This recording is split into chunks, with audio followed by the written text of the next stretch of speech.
Des espaces confinés, des engagements dans un milieu cloisonné, des pièces fermées, des zones habitées. Le centre d'entraînement aux actions en zone urbaine, le Sanzub à Sissonne, est né de l'évolution des conflits modernes. Des villes complètes y sont reconstituées pour simuler des combats. Son objectif, entraîner les sous-groupements tactiques interarmes en zone urbaine. Il y a eu une vraie volonté, un vrai projet qui s'est mis en place, je crois, à la fin des années 90, au début des années 2000. Et c'est vrai qu'en quelques années, on a mis les moyens, on a mis les hommes, on a mis l'expertise. Et c'est vrai, quand j'étais jeune officier, on allait souvent à Hamelbourg voir les Allemands et on disait « Ah, c'est magnifique ce qu'ils ont ». Quand les Allemands viennent aujourd'hui, ils le constatent. Aujourd'hui, ici, c'est une véritable ville durcie. Le ministre de la Défense, M. Jean-Yves Le Drian, s'est rendu le 12 septembre 2013 sur ce vaste complexe de 60 km² unique en Europe.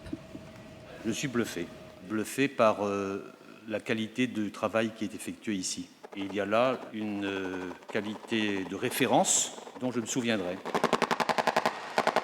Je considère que la préparation des forces, leur côté préopérationnel permanent, c'est la clé de notre sécurité, de notre défense. Parce que si les hommes et les femmes qui constituent nos forces ne sont pas en situation d'agir en permanence quasiment tout de suite, ça ne sert à rien d'avoir des outils et des capacités extrêmement modernes. Je suis capitaine de Solian, je commande le sous-groupement que vous avez vu manœuvrer cet après-midi. J'ai beaucoup apprécié mon capitaine. Bonjour. Le combat aéroterrestre est complexe, brutal, coûteux en hommes et en matériel.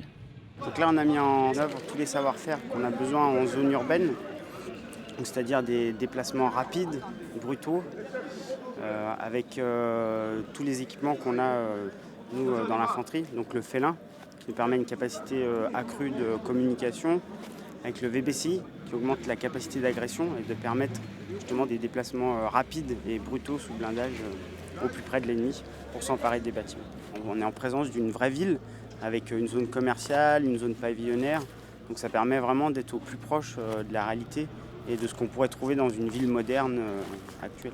Le Sanzub du 94e régiment d'infanterie, qui accueille déjà de nombreuses nations étrangères, compte bien poursuivre sa montée en puissance, et cela jusqu'en 2020.